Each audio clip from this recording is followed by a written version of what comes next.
ఉండిపోయినాము. నువ్వు పాకిస్తాన్ అని చెప్పినావు. ఇప్పుడు డీజిల్ పెట్రోల్ కన్జర్వేషన్ చేయాలి అని చెప్తున్నారు. గోల్డ్ కొనొద్దు సంవత్సరం వరకు అని నరేంద్ర మోడీ చెప్పారు. స్వామి, గోల్డ్ ఎప్పుడు కల్లో కూడా అనుకోలేము. గోల్డ్ అంటే మ్యాక్సిమం కుక్కలు ఉంటాయి, ఒక బ్రీడ్ గోల్డెన్ రిట్రీవర్, అంతవరకే గోల్డ్. కానీ మాకు తిండికి లేక నువ్వు గ్యాస్ సిలిండర్ ధర పెంచి నిరుద్యోగ సంఖ్య పెరిగిపోయి 30 ఏళ్ళ వయసు పిల్లలకి ఉద్యోగాలు లేక మా నెత్తిన ఇంకా తల్లి తండ్రిగా మేము భరించి మోసి మేపి వాళ్ళని ఇంకా మేపుతున్నాం. మేము చదువులు చదివిపించి నీట్ ఎగ్జామ్ పేపర్ చేయలేని గవర్నమెంట్ ఇది. ఒకసారి కాదు, 2019 నుంచి పేపర్స్ లీక్ అవుతానే ఉన్నాయి. ఇది ఒక మోడస్ ఆపరాండి కేంద్ర ప్రభుత్వాన్ని. కోట్లాది మంది పిల్లలు ఇవాళ నష్టపోయినారు, కోట్లాది మంది. ప్రతిసారి పేపర్ లీక్ అవుతుంది, ఆ తర్వాత వాళ్ళు ఏం జవాబు చెప్పారు? గోల్డ్ దాని మీద ఏం చెప్తారు మేడం మీరు? మోడీ మాట ప్రజలు వినే అవకాశం ఉందా? సంవత్సరం పాటు ఏమండి ఇప్పుడు కొనుగోలు చేయొద్దు, అదే గోల్డ్ దానివల్ల విదేశీ మార్కెట్. సారు, గోల్డ్ కొనుక్కుండే అర్హత ఎవరి దగ్గర ఉంది సారు? గవర్నమెంటే ఒప్పుకుంది. ఇన్ని వేల మందికి మేము అన్నం పెడుతున్నాం. నువ్వు మన్రేగా తీసి పారేసావు. ఇవాళ పనికి ఉపాధి హామీలో రోజులు తగ్గించేసావు. నిరుద్యోగ సంఖ్య పెరిగిపోయింది. గోల్డ్ కొనుక్కోండి అర్హత ఎవరి దగ్గర మిగిలిందా? 7 లక్షల కోట్ల వర్త్ బంగారం దిగుమతి చేసుకున్నామట లాస్ట్ ఫైనాన్షియల్ ఇయర్. చదువు లేని వాళ్ళు దొంగ సర్టిఫికెట్లు తీసుకొని పార్లమెంట్కి వస్తే ఇదే పరిస్థితి. మాటలు చెప్పేదానికి నేను ఎవడైతే వచ్చాడో వాళ్ళే అంటాను. నేను ఎవడైతే ఫోర్జ్ సర్టిఫికెట్, అది కూడా అహంకారంతో నువ్వు చేసిన థర్డ్ రేట్ ఫోర్జరీ. ఆ ఫాంటే లేదు నువ్వు తీసుకొచ్చిన సర్టిఫికెట్లో, నువ్వు చెప్పిన రోజుల్లో అది ఫాంటే. సుప్రీంకోర్టు వరకు కేసేస్తే సుప్రీంకోర్టు కూడా నోరు మూసుకొని చెవులు మూసుకొని ఉంది. రియలీ జస్టిస్ ఇస్ బ్లైండ్ అనమాట. ఆ information you are not able to get as a citizen. నీ రైట్ టు ఇన్ఫర్మేషన్ ఇవన్నీ కత్తిరిచ్చేసి తొక్కి పారేసి అన్నీ చేశారు. ఇవాళ ఈ ఇష్ట పరిస్థితుల్లో ఉన్నారు.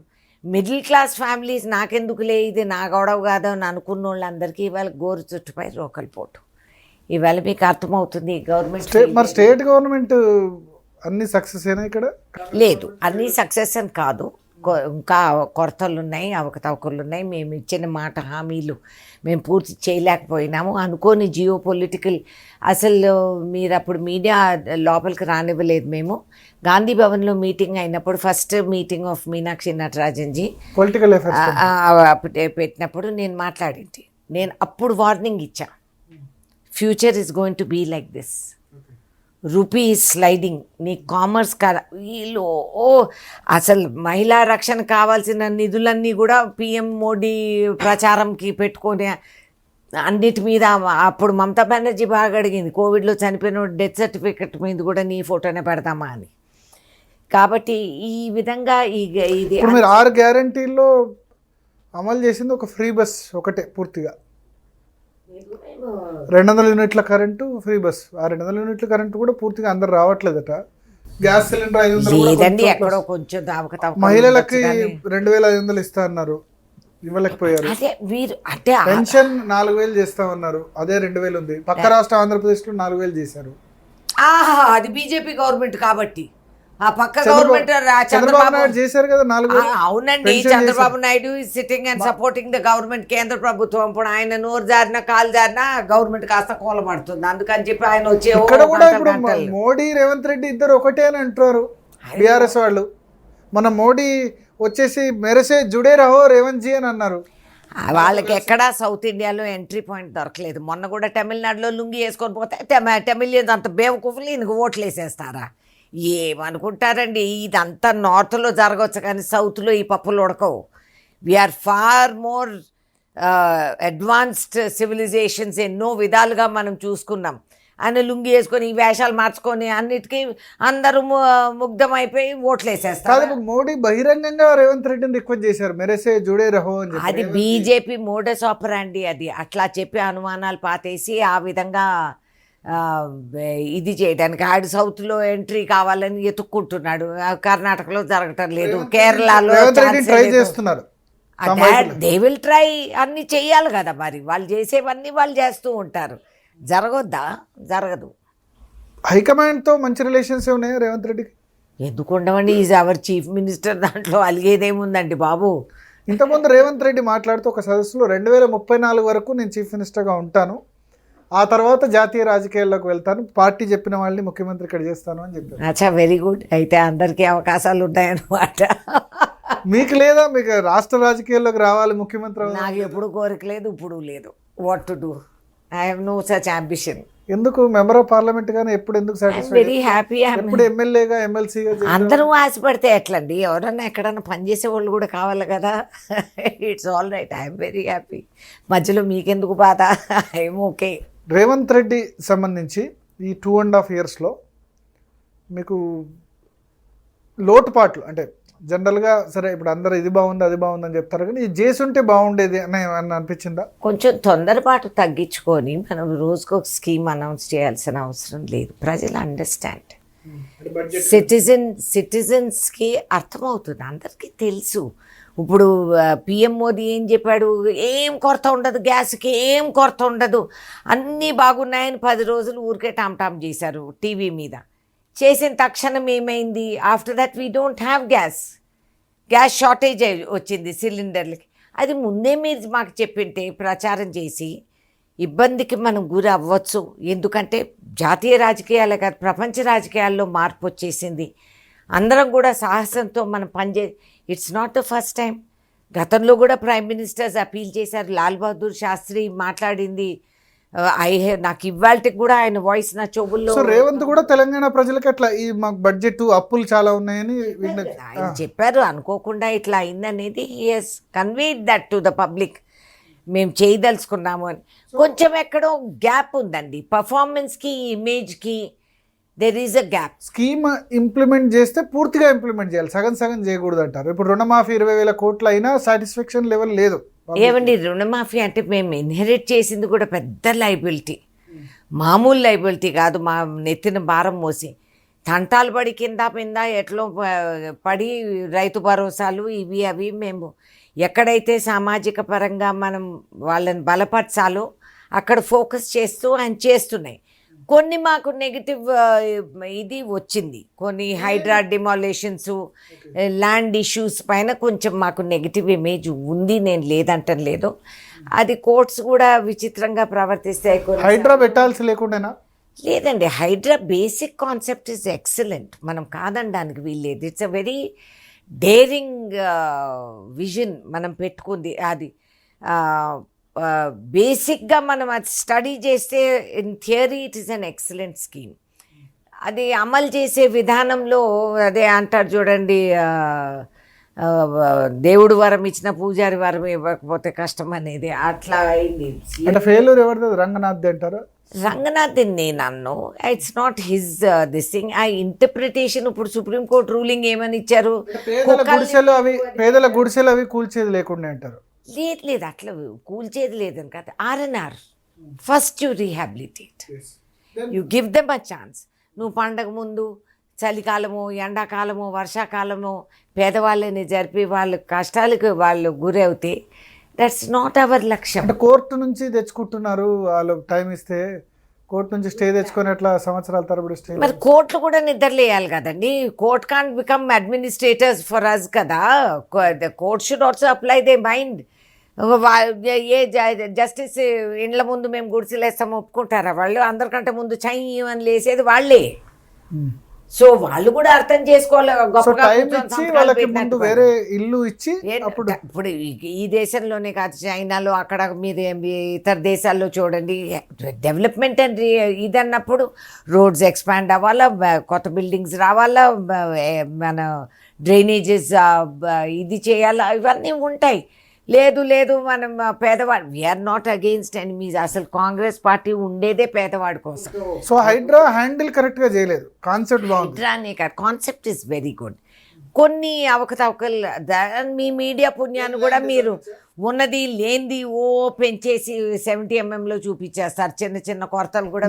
నాకు ఇంకొక ఇష్యూ కనిపించింది. ఒకటి ఏంటంటే bills pendency of the bills చాలా, అంటే గత ప్రభుత్వం పెట్టిందా, లేకపోతే ఇప్పుడు ఫీజు రియంబర్స్మెంట్ 10,000 కోట్ల వరకు ఇవ్వాలా. కాంట్రాక్టర్లు ధర్నాలు చేస్తున్నారు, చిన్న కాంట్రాక్టర్లు కూడా. తర్వాత ఆరోపణలు వస్తున్నాయి బిల్స్కి సంబంధించి డబ్బులు తీసుకుంటున్నారని చెప్పి. అవునండి, అదొకటి very bad. Hit has very badly. And సిగ్గుచేట్ అది. అండ్ అది ఇమీడియట్లీ అది కరెక్ట్ చేసుకోవాలి, ఆ ఇమేజ్ మనం కరెక్ట్ చేసుకోవాలి. అండ్ దానివల్ల అందరము చెడిపోతాం, ఒకరు కాదు, అందరికీ ఆ మట్టి ఆ బురద రాసుకున్నట్లయింది. It's not good. That immediately CM should take control. ఇప్పుడు మీరు ప్రజల్ని కలవరు, ఎమ్మెల్యేలని కలవరు, మీరు ఫోన్లు ఎత్తరు, ఈ ఎవడు ఇన్ఛార్జ్ ఎవడికి తెలీదు. ఈ image has to go. You are in command. अरे हाउ कैन यू बी घोड़सवार तुम और लगाम किसी और के हाथ में. రేవంత్ రెడ్డి కలవట్లేదంట ఆరోపణ. లేదు, మినిస్టర్లు, కొంతమంది మినిస్టర్లు, ఆఫీసర్స్ ఎవరికన్నా రిలీఫ్కి ఎక్కడ వెళ్ళి ఈ బిల్స్ సంబంధించి కాంగ్రెస్ హైకమాండ్ తెలుసా? బిల్స్ సంబంధించి ఇట్లా డబ్బులు అడుగుతున్నారని చెప్పి కాంగ్రెస్ హైకమాండ్ నోటీసులు ఉందా? అంటే ఇదిగో థ్యాంక్స్ టు మీడియా సెక్రటేరియట్లో వెళ్ళి అల్లరి చేశారు, అంత పోలీస్ బందోబస్తు పెట్టాల్సి వస్తుందని అంటే ప్రపంచం అందరూ పేపర్లు చదువుతారు కదండి. ఇవాళ ఇన్స్టాగ్రామ్లో ఆవులు ఇచ్చే ముందు అక్కడ చేరిపోతూ ఉంటాయి. కొన్ని తెలుస్తాయి, కొన్ని తెలవు. But we have more important. Revanth Reddy action తీసుకోవాలి అని అంటున్నారు దాని మీద. నేను రేవంత్ తీసుకోవాలని కాదు, రేవంత్ రెడ్డి యాక్షన్ తీసుకోవాలి దాని మీద. Bills he is chief minister. నాకు ఆయన బిల్స్, ఆయన ఫ్రీడమ్ ఉందా? ఆయన మంత్రులు శాఖలు మార్చాలంటే మార్చనివ్వట్లేదట కదా. ఎవరు చెప్పారండి ఈ కథలన్నీ? మరి ఇప్పటి వరకు ఒక్క మంత్రి కూడా తీసేయలేదు, శాఖ మార్చలేదు. అవును, ఎందుకు తీసేయాలని ఎక్కడన్నా కొత్తగా చేర్చుకున్నారు తప్ప ఎక్కడన్నా రూల్ ఉందా అర్జెంటుగా తీసేయాలని చెప్పి? అంటే నాన్ పర్ఫార్మింగ్ చీఫ్ మినిస్టర్ని బ్యాడ్ టాక్ వచ్చే విధంగా, గవర్నమెంట్కి బ్యాడ్ ఇమేజ్ వచ్చే విధంగా చేస్తే మరి ఏమండి, 10 ఏళ్ళు కేసీఆర్ బ్యాడ్ ఇమేజ్ని ఎవరేం చేయగలిగారు చెప్పండి? ఆయన తీసేశాడు. రాజయ్య 3 నెలల్లో డిస్మిస్ చేశాడు. ఏం తీసేయలేదు, అది తీసిండేది ప్రజలు తీర్పు ఇచ్చారు. ఈటల రాజేందర్ని తీసేస్తే ఆయన వాళ్ళది ఇంటర్నల్ ఆంతర్యంగా ఏం రహస్యాలు ఉన్నాయో డెఫినెట్ గా హైకమాండ్ ఫ్రీ హ్యాండ్ ఉందా రేవంత్ రెడ్డికి? ఏమండి, when you are a chief minister you are in control. ఆయన ఏమన్నా చెప్తున్నాడు ఐఎమ్ నాట్ ఇన్ కంట్రోల్ అని? అది చెప్పుకుంటే దట్స్ సిగ్గుచేటు. That's not correct. You are the CM, you are running the state. ఎట్లా మరి బిల్స్ ప్రాబ్లం ఎట్లా? ఏమండి, ఈ బిల్స్ నాకు తెలియదు, కానీ objection I have about bills is retired government employees PF funds వాళ్ళకి కేటాయించాలి. ఐ అగ్రీ దట్ మాకు బోల్డ్ అంత లోడ్ వచ్చి పడింది పాత government. We have inherited a lot of nuisance, కాదంటలేదు. కాకపోతే దీంట్లో మనం విడతల వారీగా విడుదల చేసి అందరికంటే పాతగా ఫస్ట్ రిటైర్ అయిన వాళ్ళ కాడ నుంచి వీ షుడ్ గివ్. వాళ్ళందరూ వచ్చి నా ఇంటి మీద పడ్డారు. పెద్ద కాంట్రాక్టర్లు బిల్లు తీసుకుంటారు, ఆ డబ్బులు కాంగ్రెస్ హైకమాండ్కి ముడుతున్నాయి. ఎలక్షన్ ఫండింగ్ కోసం కాంగ్రెస్ హైకమాండ్ తీసుకుంటారు. వీళ్ళు ఫస్ట్ చీఫ్ మినిస్టర్లు కాదు, లాస్ట్ చీఫ్ మినిస్టర్లు కాదు కాంగ్రెస్ పార్టీకి. ఈ ఒక్క రాష్ట్రమే కాదు కదా, మాకు ఇతర రాష్ట్రాలు కూడా. హిమాచల్ ప్రదేశ్ దివాలా తీసింది, మమ్మల్ని మొన్న 30% జీతాలు కట్ చేశారు. ఇక ఉన్నది మీ కర్ణాటక, తెలంగాణ. ఈ రెండు మర్చిపోయారు. కేరళ ఇప్పుడే వచ్చింది కదా, పైసలు అప్పుడే పంపలేరు కదా. కాంగ్రెస్ హైకమాండ్ మొత్తాన్ని కూడా సాదుతోంది. కాంగ్రెస్ రాష్ట్ర ఏ ఎన్నికల్లో సాదుతోంది. ఇక్కడ ఇది డైరెక్ట్ గా మీ మంత్రులు చెప్తున్నారు. ఎవరండి మంత్రులు? మేము హైకమాండ్ పంపిస్తున్నాం అని చెప్తున్నారు. They are unfit to remain మంత్రీస్.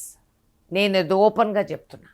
ఈ విధంగా అజాగ్రత్తగా ఎవడైనా వాగినాడంటే మేమంతా హైకమాండ్ అంటే మధ్యలో నువ్వెంత తింటున్నావు అంటే మరి జరుగుతుంది అదే కదా. బిల్స్ కి డబ్బులు తీసుకోవడం వాస్తవం కదా. బిల్స్ కు డబ్బులు తీసుకున్నారని అవును రియాక్షన్ వచ్చింది, అది సమస్య పరిష్కరణ మేము చేయాలి, అది వేరే మాట. బట్ టు సే ఇదంతా కూడా హైకమాండ్కే పోతుంది. I'm sorry. మరి కాంగ్రెస్ హైకమాండ్ ఎందుకు చర్యలు తీసుకోవట్లేదు ఇవన్నీ తెలిసినా సరే? ఏమండి, మీకేం తెలుసు? ఇంతకుముందు కూడా ఉండేది. అంటే వాస్తవంగా చెప్పాలంటే 6% ఎంతనో పెద్ద బిల్స్ లో తీసుకునేవాళ్ళు. ఇప్పుడు 50 లక్షలు, కోటి రూపాయలు దానిలో కూడా.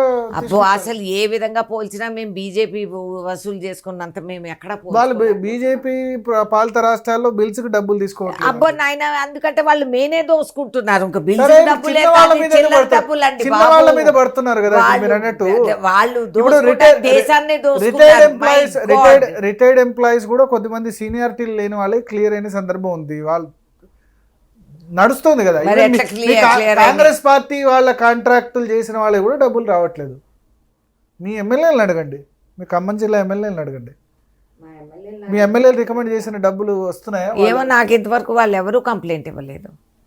ఐ డోంట్ నో, నాకు జెన్యున్లీ ఐ డోంట్ నో, నాకు ఎవ్వరూ కూడా వచ్చి కంప్లైంట్ ఇవ్వలేదు. అమ్మా నా బిల్స్ క్లియర్. బట్ హైకమాండ్కి అయితే డబ్బులు ఏం ముట్టట్లేదు. ఏమండి హైకమాండ్కి ఇది ఫస్ట్ గవర్నమెంట్ కాదు, మేము వచ్చింది మొన్న. ఈ ఎన్నో రాష్ట్రాలు దేశమంతా నడిపిన రోజులు ఉన్నాయి కాంగ్రెస్ పార్టీకి. సో వాళ్ళు ఎవరు ఏం డబ్బులు పంపుతారు, ఎట్లా పంపుతారు